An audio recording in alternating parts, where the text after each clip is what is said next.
Oke teman-teman Independent Training, kembali lagi di channel Independent Training. Dan kali ini kita akan membahas, kita punya playlist baru, teori akuntansi. Dan memang teori akuntansi ini cukup tricky ya mata kuliahnya. Kenapa saya bilang cukup tricky? Karena memang mata kuliah ini terkesan akan sangat membosankan. Akan tetapi sebetulnya bagaimana deliverable yang memang cocok untuk teman-teman, dan bagaimana sebetulnya cara untuk mengemas mata kuliah ini sehingga menjadi lebih menarik, itu menjadi kunci utamanya. So, kita akan bringing the new method dari teori akuntansi ini untuk sifatnya sesuatu yang lebih fun lagi. Jadi sebelum kita masuk ke dalam pertemuan pertama, saya akan buat konten belajar apa sih di teori akuntansi. Kita akan bahas lebih lanjut, tapi teman-teman jangan lupa untuk subscribe, like, dan komen. Oke guys, sekarang kita bahas belajar apa teori akuntansi. Satu kata yang akan langsung kita ingat adalah kata-kata teori. Nah, kata-kata teori ini memang terkesan cukup membosankan, narasi yang panjang, kemudian kita akan masuk ke dalam sesuatu pemahaman yang sulit untuk dihafalkan. Ya, karena kan ujung-ujungnya kita akan mengikuti ujian tengah semester ataupun ujian akhir semester. Nah, teori ini memang kembali lagi bahwa memang secara fundamental pembentukannya cukup sangat tricky sekali, cukup sangat banyak memakan metode ilmiah. Tapi bagaimanapun ini adalah salah satu subjek yang harus teman-teman lewati, dan biasanya itu ada di akhir semester ya, mungkin di semester ke-6 atau di semester ke-7. Kenapa juga saya sampaikan sebelumnya, ini ada di semester akhir 6 atau 7, karena biasanya walaupun ini judulnya teori akuntansi, pemahaman logikanya membutuhkan tingkat pemahaman yang cukup mendalam. Dengan beberapa cases, dengan beberapa studi kasus, dengan beberapa kejadian, fenomena yang ada di laporan keuangan, misalkan laporan keuangan Garuda, Lehman Brothers, AIG, ya, ada di Amerika, itu menjadikan bekal untuk masuk ke dalam mata kuliah teori akuntansi. So, apa yang kita lakukan? Atau yang akan kita kerjakan beberapa series ke depan, teori akan kita replace dengan cerita ataupun cases. Jadi sebetulnya gini teman-teman, teori ini timbul karena behavioral study of accounting. Nah, in the end sebetulnya accounting itu adalah kembali lagi kepada manusia yang untuk sebagai pembentukan laporan keuangan. Bagaimana dia menyusun laporan keuangan, bagaimana dia bisa untuk meng-create laporan keuangan yang bisa dipakai untuk pengambilan keputusan. So, teori akuntansi itu sangat erat sekali kaitannya dengan behavioral accounting. Jadi sebetulnya kalau kita mau memiliki cara yang lebih enak lagi, banyak sekali sebetulnya pemahaman-pemahaman yang bisa diambil dari case. Case ini di dalam zaman sekarang ini sebetulnya sudah banyak case yang diubah menjadi film. Ya, saya akan berikan contoh misalkan film The Big Short. The Big Short ini adalah salah satu penggambaran bagaimana teman-teman bisa memahami subprime mortgage di Amerika, kalau nggak salah tahun 2008. The Big Short ya, kalau nggak salah ada Ryan Gosling, kemudian juga ada Brad Pitt ya. Kalau nggak salah 2015, teman-teman yang udah langganan salah satu film provider Netflix, kalian boleh cari The Big Short, itu sudah ada.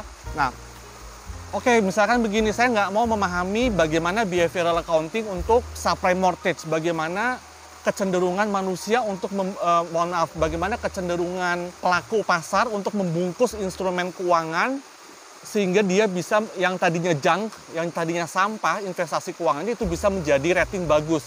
Oke, kalau kalian tidak mau membaca buku, maka kita akan tonton film The Big Short ya. Jadi pesan saya, kalau bisa teman-teman nonton The Big Short, itu adalah rangkaian runut cerita bagaimana akhirnya sebuah KPR atau kredit kepemilikan rumah itu bisa menjadi sebuah krisis di Amerika, dan itu adalah behavior sekali. Nah, berikutnya kita cerita cases lagi, misalkan teman-teman senang dengan risiko ya. Jadi kalau di film risiko kita kenal dengan Deepwater Horizon ya. Kalau nggak salah yang mainnya Mark Wahlberg ya, atau siapapun nama belakangnya, Mark Wahlberg itu kalau nggak salah 2000, saya lupa tahun berapa.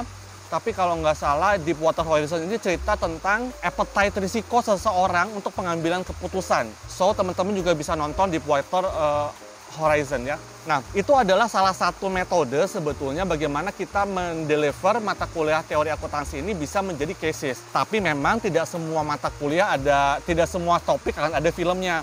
But at least ada beberapa cases yang mungkin lebih enak bisa untuk dibaca. Misalkan fraud of financial statement, itu banyak sekali casesnya yang teman-teman ataupun nanti akan kita raise up isunya sehingga mungkin bisa menjadi pengantar menuju teori yang memang cukup berat kalau dibaca literally tanpa ada analogi case-nya ya. Nah, so yang pertama kita akan ubah teori menjadi cerita ataupun cases. Ada agency teori, nanti kita akan ketemu dengan legitimacy teori, akan ketemu dengan efficient market hypothesis.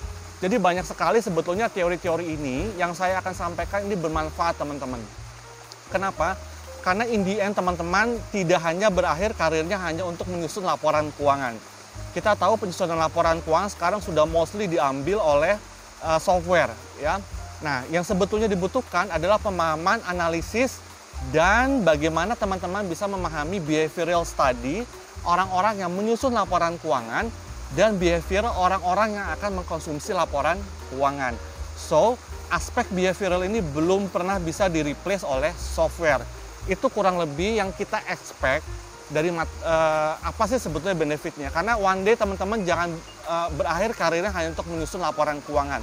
Teman-teman harus bisa mendeliver laporan keuangan ini supaya bisa lebih mudah dipahami, ya, supaya bisa lebih mudah untuk pengambilan keputusan.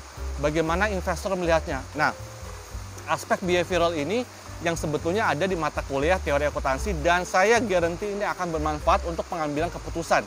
Karena in the end teman-teman tidak akan berkarir menjadi staff accounting, Anda akan menjadi decision maker, Anda akan menjadi group head, akan menjadi direktur keuangan. So, pahami behavioral study ya. Kedepan teman-teman pembahasan teori akuntansi ini saya akan buka untuk pertanyaan, pendapat. Kita teman-teman harus memiliki kemampuan untuk mengeksplor lebih jauh lagi, case-case lebih jauh lagi yang sifatnya tidak hanya kejadian di Indonesia saja ya. Worldwide cases itu banyak sekali yang bisa dijadikan contoh untuk memahami teori akuntansi ini. So, tanyakan pendapat, ceritakan, more explore untuk memahami teori akuntansi ini ya. Oke guys, jadi teman-teman moga-moga kita akan switching ke pertemuan pertama, yaitu adalah introducing to financial accounting theory. Moga-moga kita udah punya bridging bagaimana kita mendeliver mata kuliah ini supaya lebih menarik lagi. Oke guys, stay terus di channel Independent Training.